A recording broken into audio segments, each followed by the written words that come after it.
আসসালামু আলাইকুম। আজ ১৩ই জুন ২০২৫ শুক্রবার। আজকের প্রধান প্রধান খবর নিয়ে উপস্থিত হয়েছি আমি আনোয়ার বাবু। বঙ্গবন্ধুর বাড়ি ভাঙার প্রশ্ন লন্ডনে, উত্তর দিলেন ডক্টর ইউনূস।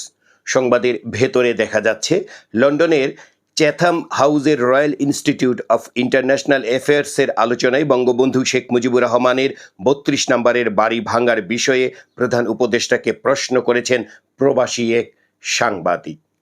উত্তরে ডক্টর ইউনূস বলেছেন, পরিস্থিতি এখন অনেকটাই শান্ত, দেশে যা যা ঘটেছে সব কিছুর ভিডিও আছে। ভারতে বিমান বিধ্বস্ত হয়ে নিহত ২৪০ জনেরও বেশি। সংবাদের ভেতরে দেখা যাচ্ছে ভারতের গুজরাট রাজ্যের আহমেদাবাদের ২৪২ জন আরোহী নিয়ে একটি বিমান বিধ্বস্ত হয়েছে। বিমানটি আহমেদাবাদ বিমানবন্দর থেকে আকাশে ওড়ার পরপরই একটি ভবনের উপর আছড়ে পড়ে। ভারতের পুলিশ জানিয়েছে ভয়াবহ এই দুর্ঘটনায় ২৪০ জনের বেশি মানুষ নিহত হয়েছেন। একে এক দশকের মধ্যে বিশ্বের সবচেয়ে ভয়াবহ বিমান দুর্ঘটনা বলা হচ্ছে।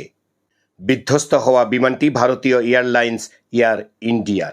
বৃহস্পতিবার স্থানীয় সময় বেলা ১টা ৩৯ আকাশে উড়ে বিমানটি।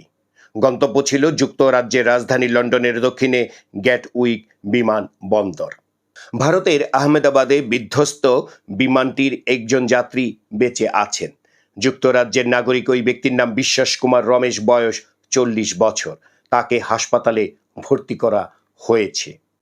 ভারতের গণমাধ্যম হিন্দুস্তান টাইমস এক প্রতিবেদনে একথা জানিয়েছেন। এর আগে দেশটির সংবাদ মাধ্যম ইন্ডিয়ান এক্সপ্রেসের বরাত দিয়ে আন্তর্জাতিক বার্তা সংস্থা রয়টার্স জানায়, ওই উড়োজাহাজের ২৪২ আরোহীর সবাই নিহত হয়েছেন। ভারতে বিমান দুর্ঘটনায় নিহতদের পরিবারকে ১ কোটি রুপি করে দেবে টাটা গোষ্ঠী। ভারতে বিমান বিধ্বস্তে নিহত হয়েছেন গুজরাটের সাবেক মুখ্যমন্ত্রী বিজয় রূপানি।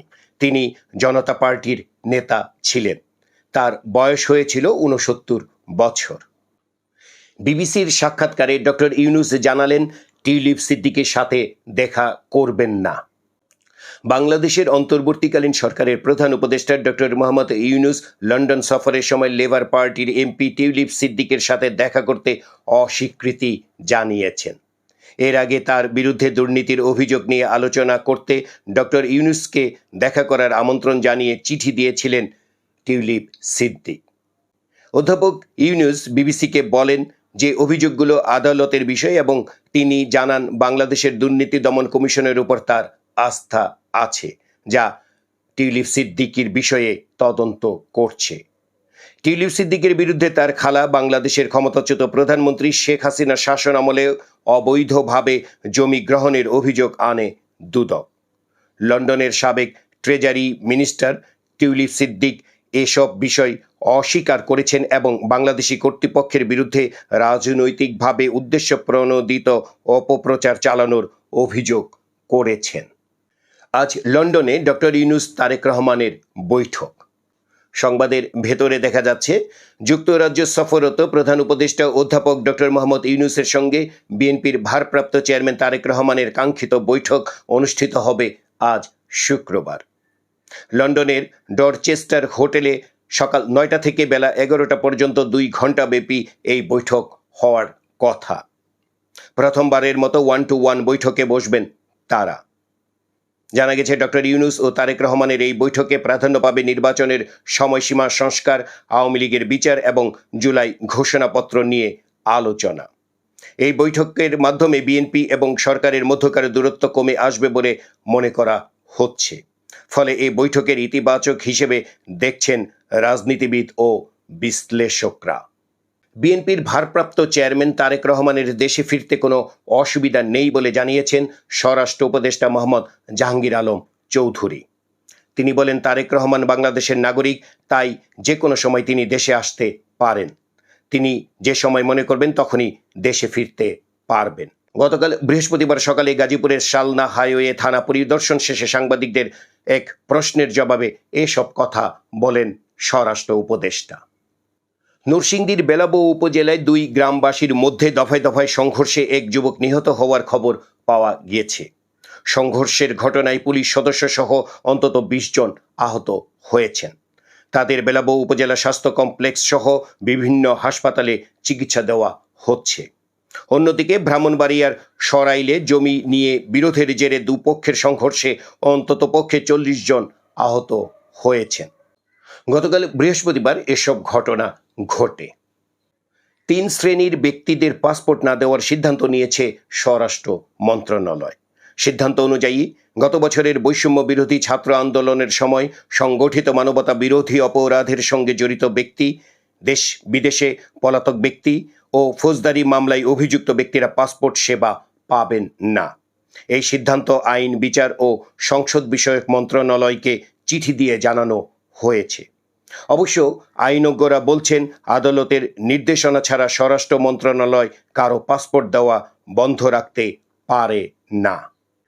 নিষিদ্ধ হচ্ছে সিগারেট। সিরাজগঞ্জের সলঙ্গায় রোজিনা খাতুন নামের ২৪ বছর বয়সী এক গৃহবধূকে গলা কেটে হত্যার অভিযোগ উঠেছে। স্ত্রীকে হত্যার পর স্বামী মোতালেব হোসেন নিজেও আত্মহত্যার চেষ্টা করেছেন বলে জানিয়েছে পুলিশ। গত বুধবার দিবাগত রাতে সলঙ্গা থানার এরালদাহ গ্রামে এ ঘটনা ঘটে। একই জমি দেখিয়ে দুই ব্যাংকের ১০৫ কোটি টাকা আত্মসাতের খবর পাওয়া গেছে। খবরের ভেতরে দেখা যাচ্ছে, চট্টগ্রামে দুটি ব্যাংক থেকে ১০৫ কোটি টাকা ঋণ নিয়ে আত্মসাতের অভিযোগ উঠেছে ব্যবসায়ী আবু সাইদ চৌধুরী সম্রাটের বিরুদ্ধে। তিনি একই জমির দলিল ব্যাংক দুটিতে বন্ধক রেখে প্রথম সময়ে ঋণ নিয়েছিলেন। ঋণ পরিশোধ না করায় সম্রাটের কাছে ব্যাংক দুটির বর্তমানে পাওনা দাঁড়িয়েছে ৩৬০ কোটি ৪৭ লাখ টাকা।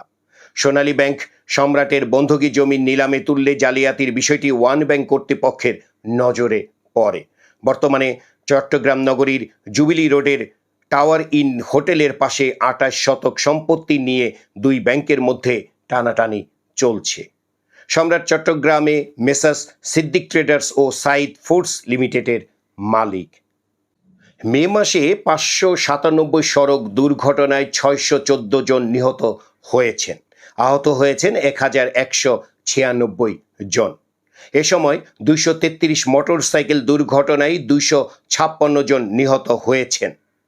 গতকাল বৃহস্পতিবার বেসরকারি সংগঠন যাত্রী কল্যাণ সমিতির সংবাদ বিজ্ঞপ্তিতে এ তথ্য জানানো হয়েছে। বিদেশে অর্থ পাচারে অভিযুক্তদের সঙ্গে সমঝোতার ইঙ্গিত দিয়েছেন বাংলাদেশ ব্যাংকের গভর্নর আহসান এইচ মনসুর।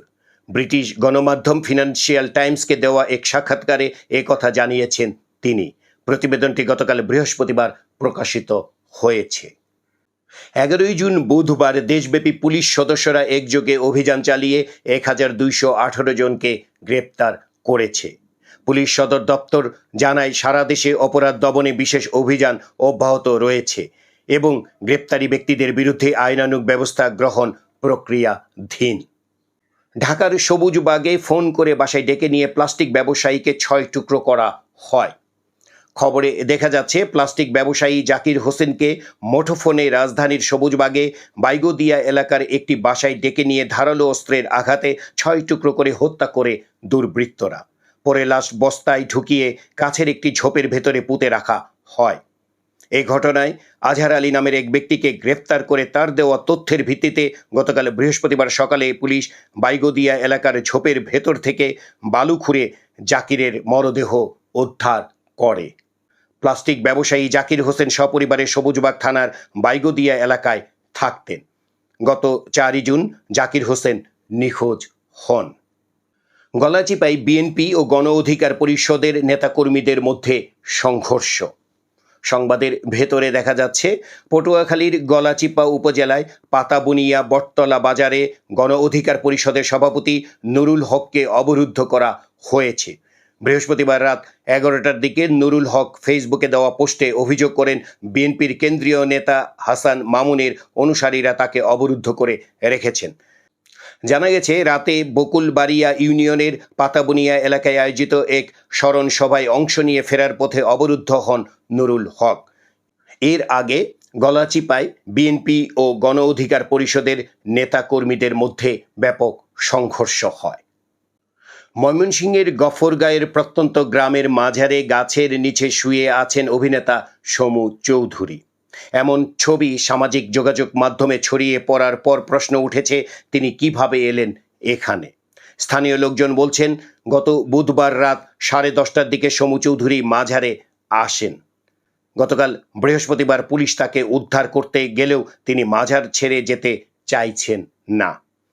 সামাজিক যোগাযোগ মাধ্যমে ছড়িয়ে পড়া ছবিতে গফরগাঁও উপজেলার মশাখালী ইউনিয়নের মুখী গ্রামের শাহ মিসকিন জয়নাল আবেদিন রহমতুল্লাহর মাজারের পাশে গাবগাছের নিচে শুয়ে থাকতে দেখা যায় সমু চৌধুরীকে। এই ছিল আজকের প্রধান প্রধান খবর। আমাদের এই ভিডিওটি যদি আপনার ভালো লাগে তাহলে আপনি একটি লাইক দিন, আপনার কমেন্ট জানান, আর অন্যদের দেখার জন্য বেশি বেশি করে শেয়ার করুন। আমাদের এই ভিডিও যদি প্রতিদিন দেখতে চান তাহলে অবশ্যই আপনি আমাদের চ্যানেলটি সাবস্ক্রাইব করুন।